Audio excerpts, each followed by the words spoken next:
Okay, so now that we've looked at, in the one aspect, we've looked at production as measured by GDP, now we turn to unemployment, which, has a kind of simple understanding that we would understand that a person doesn't have a job. But obviously it's going to get a little bit more complicated than that in terms of how we measure things. So again, here's our review.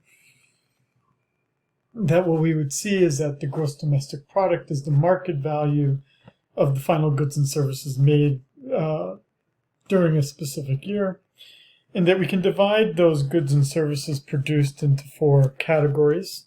Those would be the categories of things that are for consumption, things that are for investment, government purchases of goods and services, and then something that accounts for the international sector, which would be net exports, which would be just exports minus imports.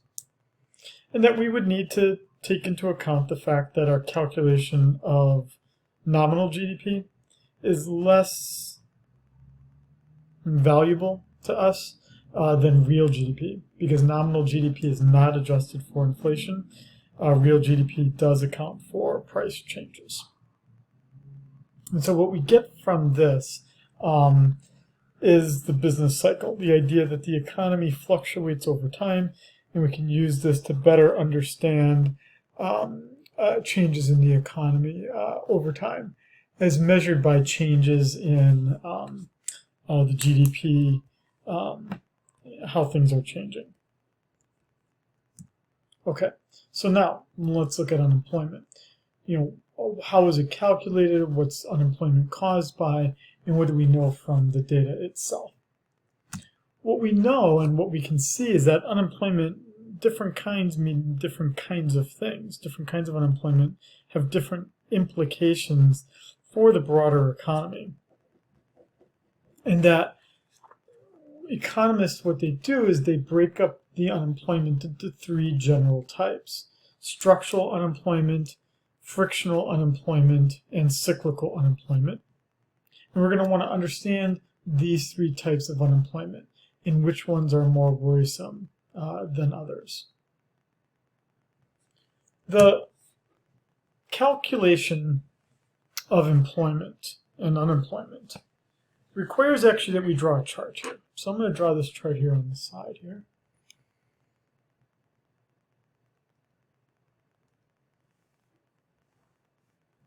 And it kind of starts out with us just looking at the total population. And that what we do from there is we break this down into two categories. In this category, we put groups of people that wouldn't be expected to physically or legally have the capability of working. So this would be kids, because obviously they're too young. Those who are like in the hospital with like a long-term illness, right? Let's say they're in a coma for 30 years. These people would be out. And then military, not because we don't think that they're working, it's just that, well, for anyone of you who've been in the military, you would know, you just follow orders. So there's not really, things are being done, but you're just considered outside of the possible pool of workers. So what that we get from there is the civilian, non-institutional, adult population. So if this number here is about 330 million people in the United States, then obviously this is going to be significantly less. If my memory serves me right, this is about 180 million. So that would mean that this would be about 150 million. From that civilian non-institutional population, we break this down into two more categories.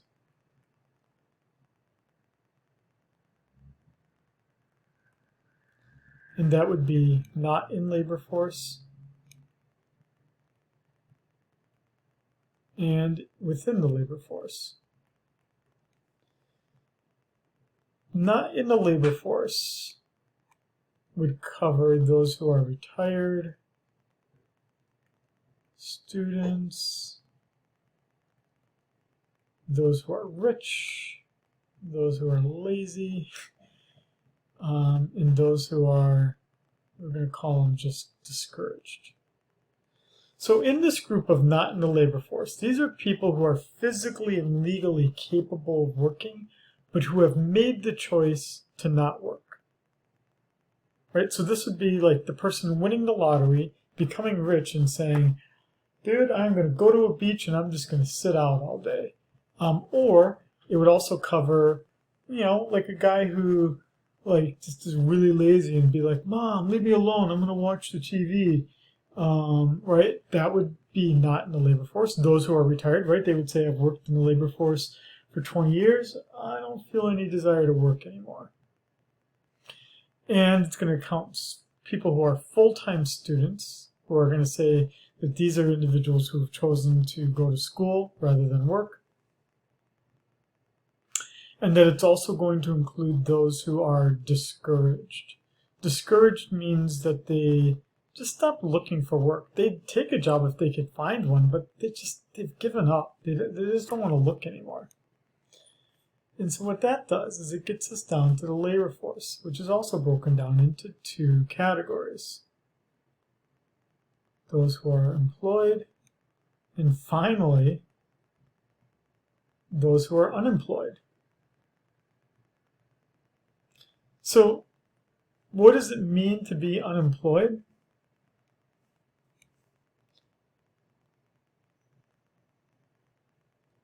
You have to be looking for work.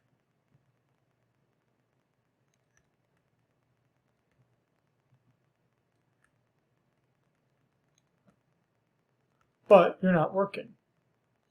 So unemployment doesn't just mean that you're not working. Unemployment means that you're looking for work. You're applying, you're having lunches and dinners with fancy people to try to get that job that you need. You're out there, you're hustling, you're trying to find something. You would be counted as unemployed.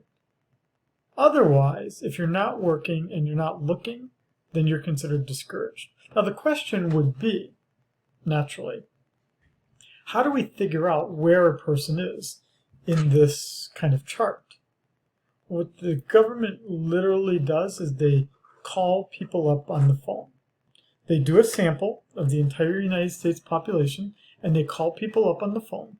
And it's like a what do you call it? Like a decision tree, right? Where the person would be asked a series of questions, right? So if you answer the phone and you say, Lieutenant Corporal Scheiden here, right? And they would just say, are you active duty? And you'd be, sir, yes, sir. Okay, well, then they're going to put you in the military, right?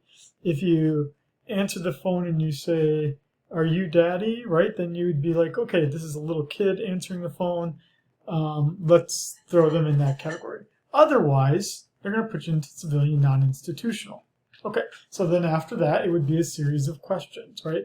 Like, are you working? Are you, right? And if the person says no, then we know at least that they're not employed, but now we got to figure out, are they unemployed or not in the labor force? That can become pretty controversial. Back in April of 2020, the first month of unemployment was measured after the shutdown due to COVID. Everyone thought that the unemployment rate was going to be like 25%, right? But it wasn't. And so the question would be is, why wouldn't it be, right? Like people working at like Cheesecake Factory and whatnot, all these people should be unemployed. But remember what the government did? The government told companies, like, don't get rid of your employees, keep paying them, and we'll give you money so that you can keep paying them, right? And then some other businesses just said, okay, work from home, right? So it turned out that the unemployment rate, although it got pretty high, it got close to 15%, the number of people not working was pretty high, but the unemployment rate was only 15% because a lot of people were either still counted as employed, but at least they weren't counted as unemployed. So they were counted as employed, but they actually weren't working. And so where we go from here, would be is that we can start to talk about why a person, if we count them as unemployed, how can we understand where they are? And so one way that a person can become unemployed is called structural unemployment. So after you get this phone call and you would say, for instance, I am not working, I'm looking for work, then they're going to ask you a series of questions about like, why aren't you working, right? And so if I say, my job used to be that I used to repair typewriters, but I can't find even a typewriter store to work at anymore. No one's getting their typewriters repaired. Then the government is going to count you as structurally unemployed. This is pretty bad unemployment. This is usually the worst kind of unemployment.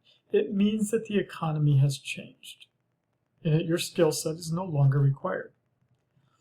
The reason why this is so bad is because it lasts usually a really long time. Because we're going to have to retrain this worker to do something else. It's called creative destruction because, in essence, we could say, well, you used to repair typewriters, but now you're going to install solar panels, or you're going to fix AI computers, or something along those lines. But right, even of our parents' generation, some of your parents might be doing a job that, the skill set is no longer required. If they lose their job, the issue becomes one of if you lose your job in your late 50s, the chances that you're going to want to get retrained to do a new kind of job is pretty slim. And so people who are structurally unemployed are typically unemployed for years. So again, this structure here called creative destruction, this was a term defined by Joseph Schumpeter.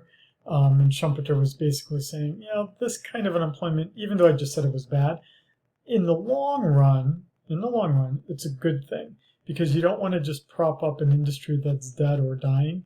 You want the economy to change. And we're kind of experiencing this even right now with AI, for instance. I'm certainly seeing it in my industry of professing, right, where professors are worried that they're going to lose their job because AI is going to replace them. It may be for some types of jobs that their labor may no longer be required, but then they would have to be trained to do something else.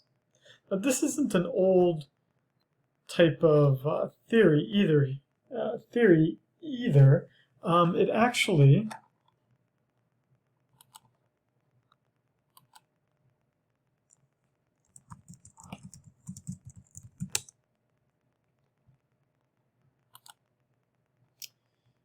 if we look at who got it for 2024, these were researchers at MIT. And even though their Nobel Prize in Economics in 2024 came for studies on how institutions are formed and affect prosperity, the book that they wrote together, I'm even looking here on my bookshelf at the book right behind me here. In that book, I'm just looking at it here. The book that they wrote, let's show you the picture here.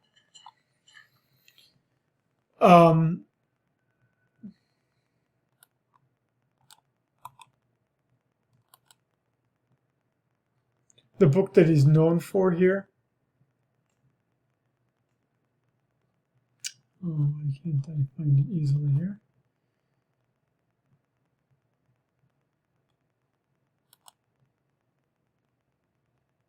Why Nations Fail, The Origins of Power, Prosperity, and Poverty.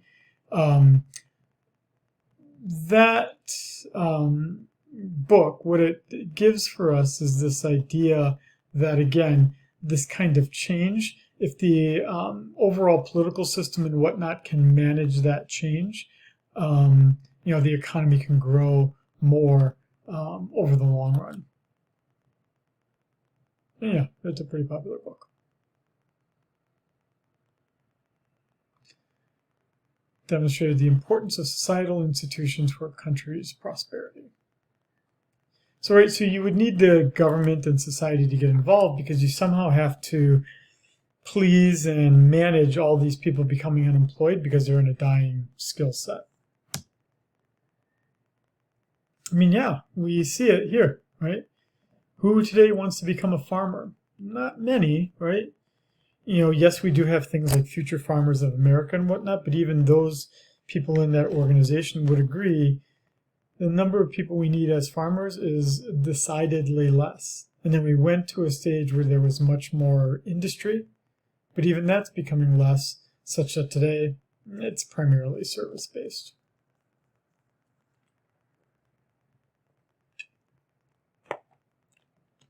The government has to be actively involved when these individuals are structurally unemployed. We need to retrain, re-educate, relocate people due to their labor no longer being required. So many states at the state level do run programs to basically retrain older individuals to learn how to use it. My father, well, we should say this too here. Another way where we really see this would be, why is the unemployment rate so high for someone who's going from active duty in the military to being honorably discharged? I mean, oftentimes, right, life in the military is a very different kind of life than life in the real world private sector. And so those individuals sometimes have unemployment for a longer period of time, which is why the government then spends quite a bit of time and resources in the Department of Defense and with the VA helping soldiers, who are coming off of duty become prepared for the real world workforce.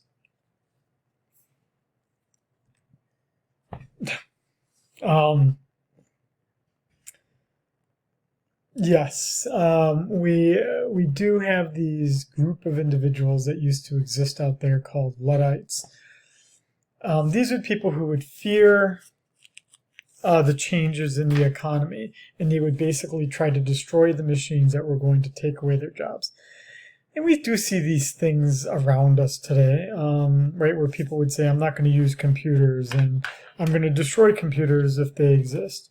And you get individuals, well, he's dead now, but like the Unabomber and whatnot that were, kind of against technology for a variety of reasons. That the Industrial Revolution has made it such that there's a different skill set entirely involved. Yeah, these things, these kinds of people and whatnot exist, but what I'm trying to show to you here is that, we do need to be comfortable with the fact that change is going to occur, and we just basically need to manage that change over time. And so again, a good example of a person who's structurally unemployed is because the person became unemployed because a robot took over their job. Some sort of technology or changed production process.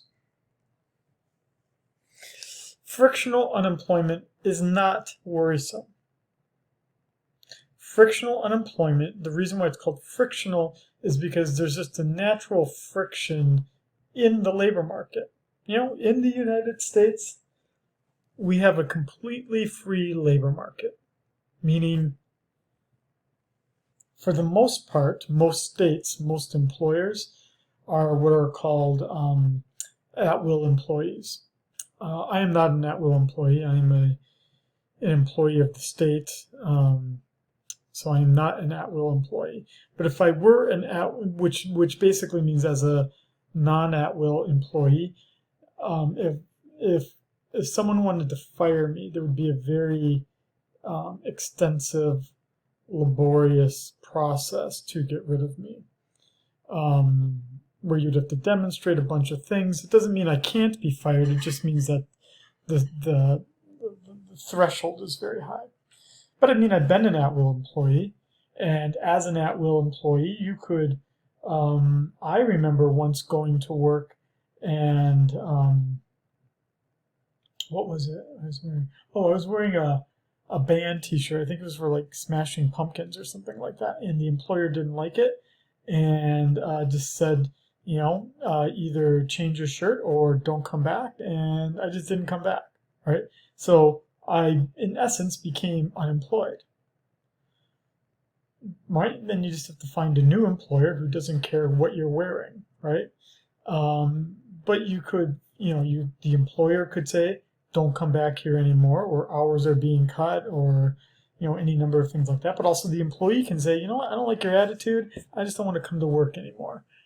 Or it could be, I quit my job because it's not fulfilling. I want a better job. All of that is a natural friction in the labor market, and it's always going to exist. You will experience some frictional unemployment pretty soon.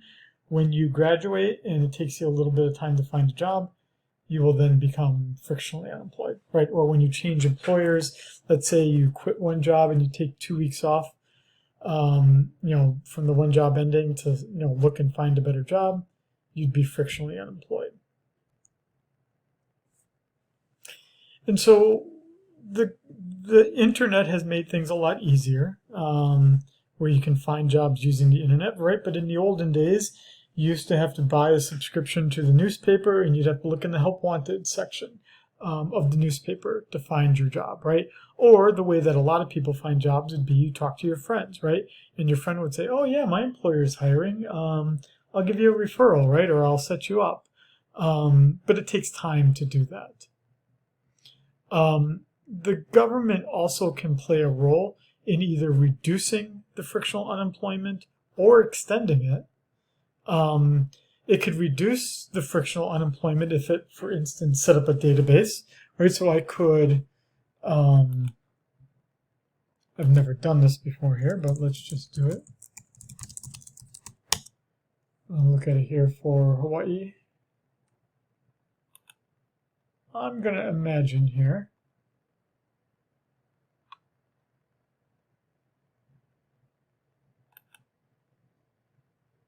No, I'm not going to set up an account. But anyway, I could do this kind of thing where I'm going to imagine they've got a database of like employers that are trying to hire people, probably somewhere in here. But then also, I see, here we go, job seekers. Right, and you can kind of see they might do things like apprenticeships and whatnot and kind of help people find jobs that they would want. But then the other part of this would be unemployment insurance. Unemployment insurance, which is what you get as a small payment for every week that you're looking for a job and you're not working. That could extend the frictional unemployment because you're not going to be as desperate to find a new job right away because you're getting this unemployment insurance payment coming in. And so that's what we kind of see here. And now it's possible to overdo it, right? And so this would be kind of the example. Why does Spain have such a higher rate of unemployment? Well, largely because it's pretty easy to hire and fire people in the United States. There's not a lot of regulations surrounding it.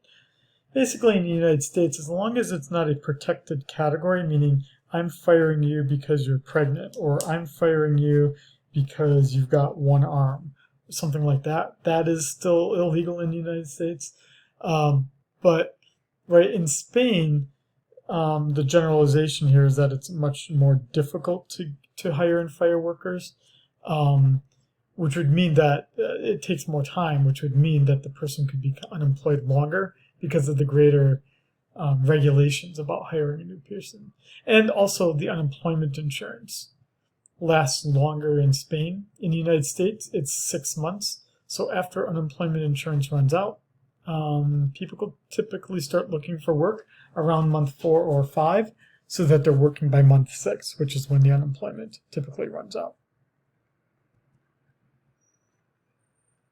So again, certainly when you move to a new town or something like that, it would take you a little bit of time to find work. So this would be like Lucy, the restaurant chef, who is unemployed because she and her wife recently moved to a new city, right? So she'd have to Lucy would have to find like different people in the restaurant industry and try to find, a restaurant that basically needs another cook.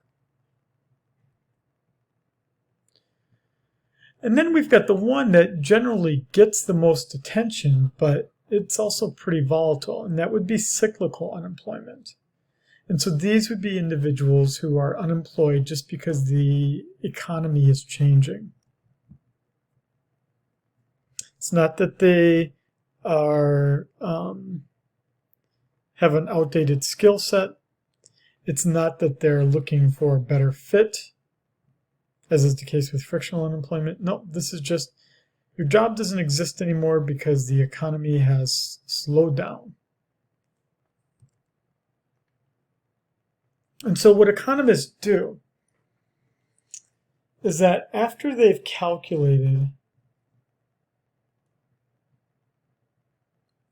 let's say the unemployment rate, which again would be the number of unemployed over the size of the civilian labor force. After they've calculated that, and then just multiply this by 100, and they get some number, what economists try to figure out, let's say that I calculate this to be 8%. So the question would be, do I need to worry about this? Well, economists break down that total unemployment into two parts, natural and cyclical. Natural, as the term sort of implies, is just a natural thing that exists in any market economy, and that would consist of both the structural and frictional. The cyclical would be the things that we worry about. That's changeable because of how badly or how well the economy is doing. So now let's look at the data. Let's see what the data is telling us. So to do this, we're going to look at the BLS website. I'm going to trust the BLS website.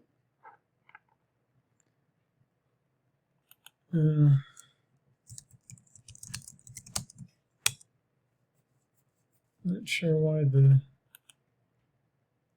website was down. Maybe I typed it in wrong here, but let's go with what we got here. Okay, let's go to unemployment. Okay, and then I'm going to look at specific data.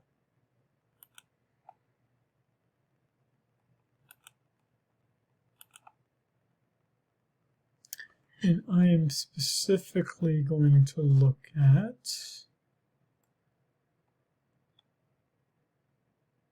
the employment situation. So the employment situation is our primary thing that we would look at here. Okay, so look at this. Here we've got our numbers here. So we've got a civilian non-institutional population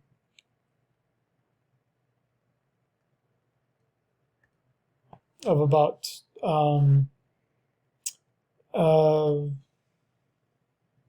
what here?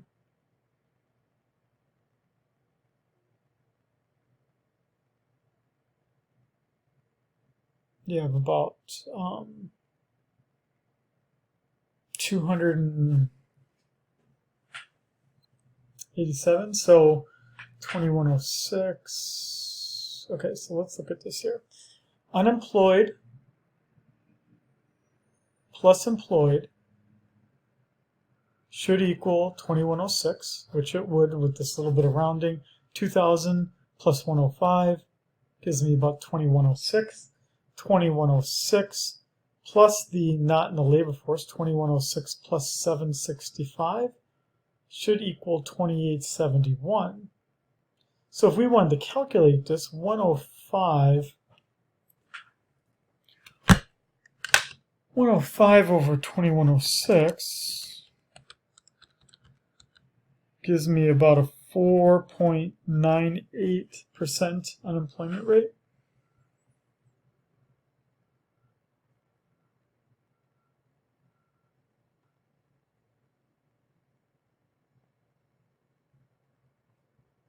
4.98% unemployment rate, which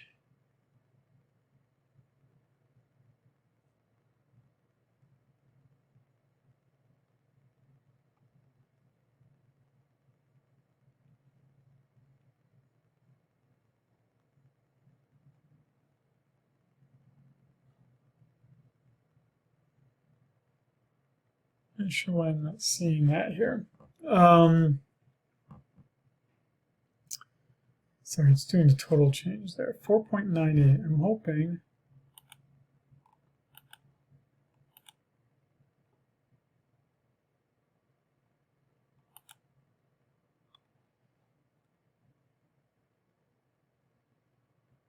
Why is it so low? Well, okay, let's recalculate it here. Sorry. Civilian labor force here is 167,339. And our total unemployed is 6149, so that would be 6149 divided by 167,339 gives me 3.67%, which we would round to 3.7%. So the numbers work out, thank God. Our government is smart enough to know that. But again, what we would see here is that when the economy is not healthy, such as if it's in a recession, then the actual unemployment rate would be greater than the natural unemployment. So we need to distinguish between actual unemployment and natural unemployment. Actual unemployment would be what we calculate. The difference between actual unemployment and the natural unemployment would be the cyclical unemployment.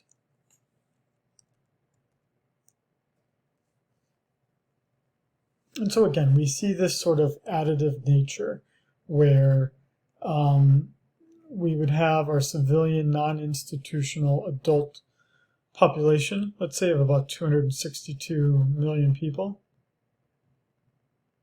Then we would take a total population, let's say, of 330 million people, and we would take the difference between that, and we could get our more reasonable number here of the labor force plus the not in the labor force equaling this.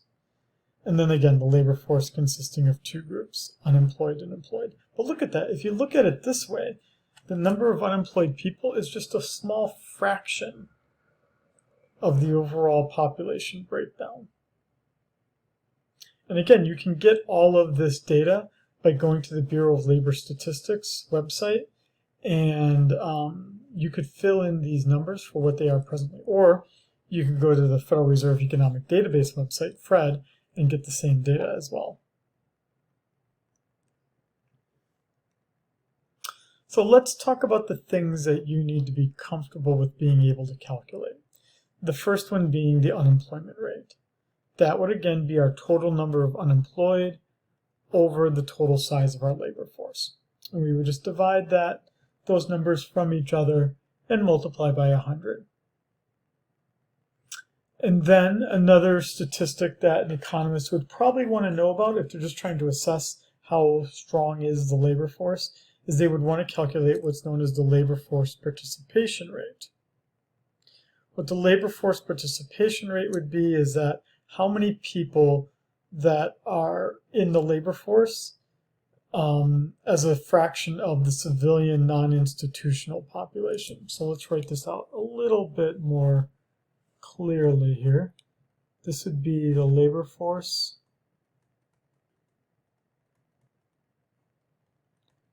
over the civilian non-institutional adult population times 100. If we were to go back to this over here, that would mean that we'd be looking at the 167,339, dividing that by the 267,540. Let's just confirm their numbers here.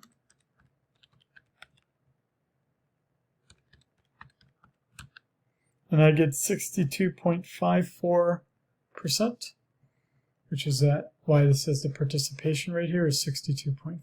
That gives us a pretty good indication that a pretty strong number, high number of individuals are either actively working or looking for work.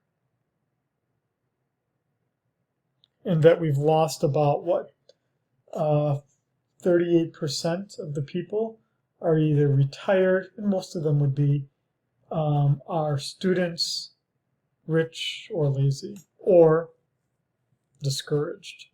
And we could find out, so the government tracks this here.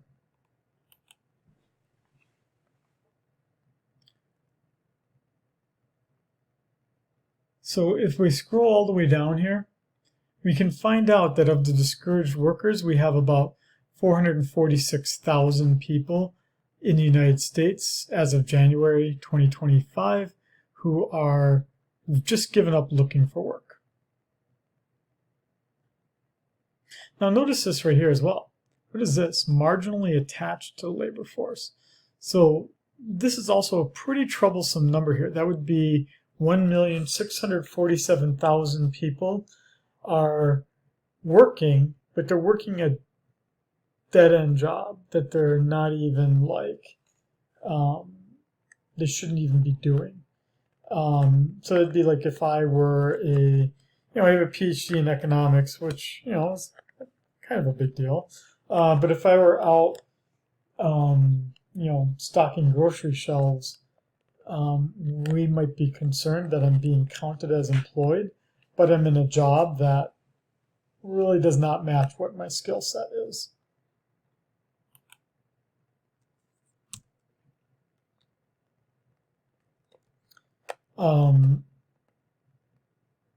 And so, we can kind of see this kind of example here.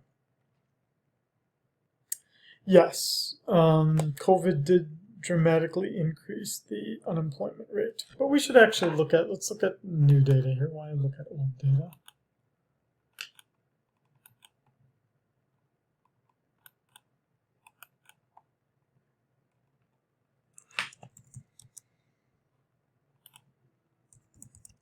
Oh, I don't even have to type it in. I can just click on it right there.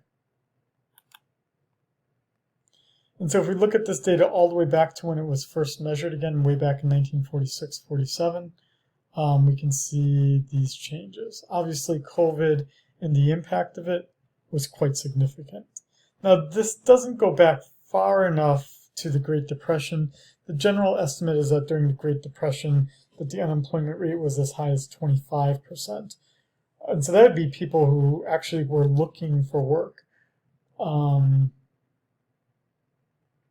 We've had other really high points in time. This would be the 2008 financial crisis. So again, you're seeing a lot of cyclical unemployment here because the economy had dramatically slowed down during the 2008-2009 financial crisis.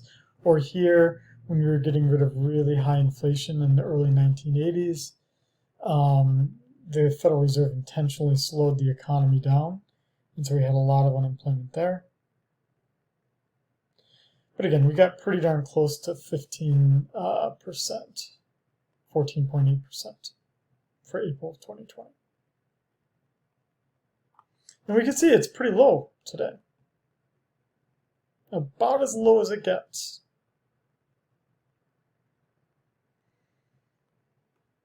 So we are in, right now, a pretty healthy labor market. And we can see, at least with the labor force participation rate, this one's a little bit more troubling.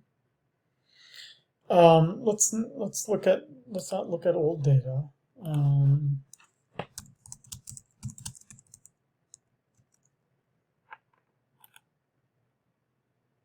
Right, and we can see this here.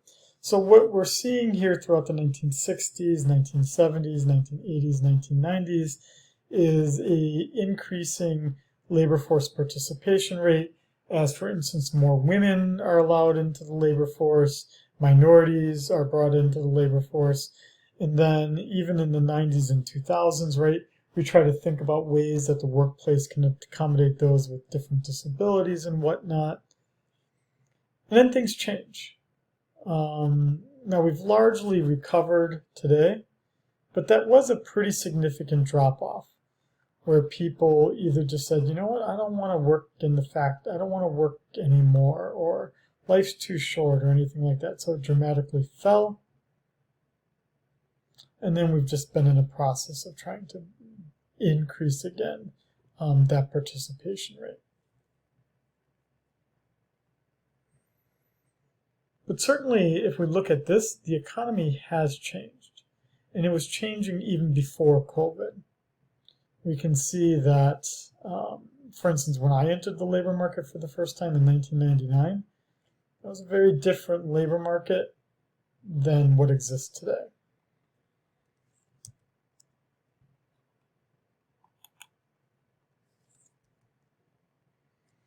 And what we can also see is that in that labor force participation rate, women are doing their part and are increasing their labor force participation rate, but men are getting lazier and lazier and are withdrawing from the labor force. Now again, the problems that we get from just looking at an unemployment rate is that the unemployment rate itself, what we call U3, is pretty narrow, right? It means that you are not working, but you are looking for work. Well, let's go back to here. Okay, so we have these people where we try to understand why they're unemployed, right? And we can see that a lot of people are unemployed for just a short period of time. We got these bad ones here. Those would be structurally unemployed. But look at this. If you work part-time, you would be counted as employed. But that wouldn't be good, because we'd be looking at people who, for instance, want to work, who want to work a longer job, but, want to work more hours, but they are, unable to get the hours that they need. Or the working conditions are bad and they're not getting all the time that they need, or that they're part-time because maybe their employer doesn't want to pay health insurance. Look at that. So these are a lot of reasons about people who are basically being counted as employed but are actually not. So what the government does, fortunately,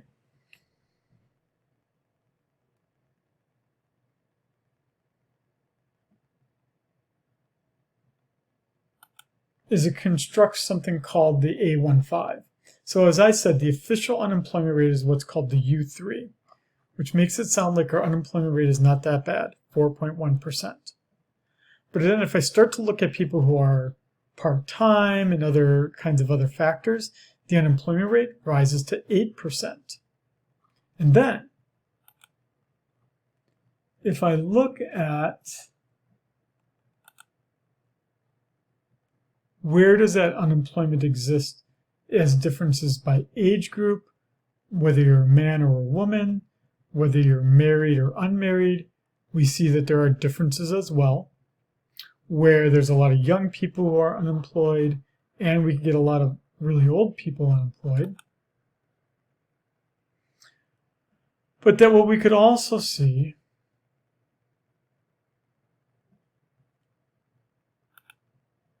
is that we get these differences as well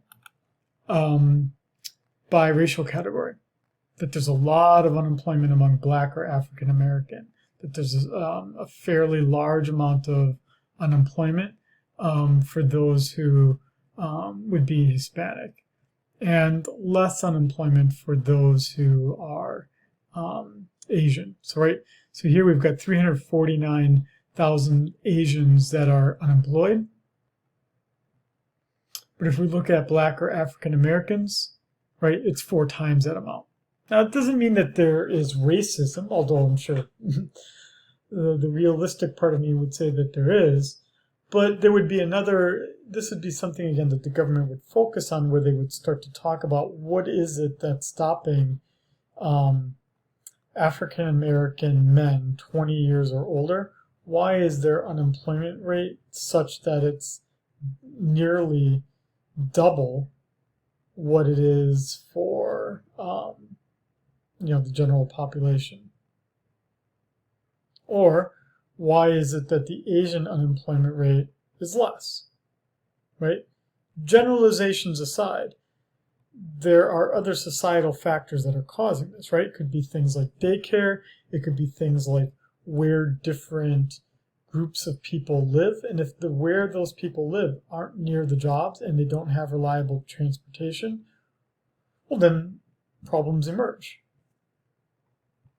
right? And that problem would be unemployment.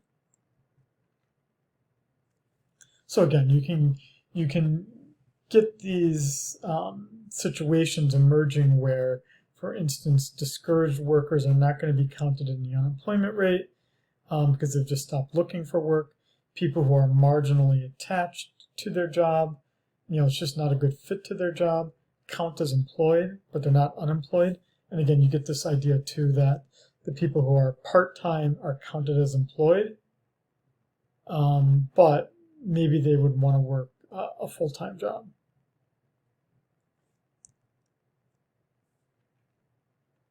And so then that's where the book gets into this idea, then again, of instead of looking at the official unemployment rate, which is the U3 statistic, you could look at the much broader measure, which is that U6 that I showed you, which was looking at discouraged workers and other workers who are marginally attached to the labor force.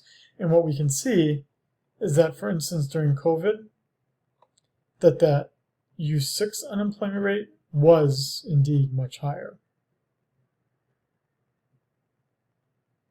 And it remains higher right now. Again, we saw the statistic, it was about 8%.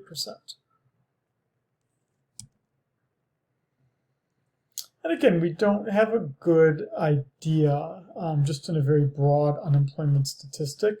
We would have to ask all those follow-up questions. If I just say that the unemployment rate is 4%, I don't know whether that's structural, frictional, or cyclical unemployment, and I don't know how long they've been out of work. The longer they've been out of work, the bigger the concern is, because it's less likely they're going to get hired by someone because they've been out of work for so long. And this just reiterates what I just said, right, is that there's also these differences between males and females, whites and blacks, and by age group. Do we really want to get ourselves too concerned about the fact that black female teenagers have an 18% unemployment rate? Maybe not, because at least for teenagers, usually transportation is the biggest problem, right, or school getting in the way. But maybe we would want to be concerned about the fact that black males and females over the age of 16 have an unemployment rate double what white Caucasian males and females have. That would be concerning. Well, should be concerning. I mean, I think it's concerning. It doesn't mean that everyone agrees with me in the world. But this is just one more piece of data that helps economists diagnose where the economy is, right? It is a lagging indicator, yes. We would know the first Friday of the month what the unemployment rate was for the previous month, but it's generally a good indication of what the future might look like. And so we could look at other types of statistics that are called leading indicators, like number of building permits, how many people are doing a work training and whatnot. But for the most part, we're looking at lagging indicators, variables that are telling us something about the past. But overall, the government does play a pretty strong role in managing the unemployment rate in the overall economy. But again, it gives us a way to kind of assess how things are changing. So we now have two of the three statistics that are helpful for us. We have our calculation of the GDP, and more specifically the real GDP, that would tell us about the overall production levels in the economy. And that we could calculate that percentage change in the growth rate of the economy, where generally speaking we want to see an economy growing at 2% in real GDP growth. And that for an unemployment rate, we generally would want to see an unemployment rate that is less than 5%. And again, we can try to diagnose where we're at based on what statistics we're seeing. And so now we get to our final statistic in the next chapter, which will be inflation.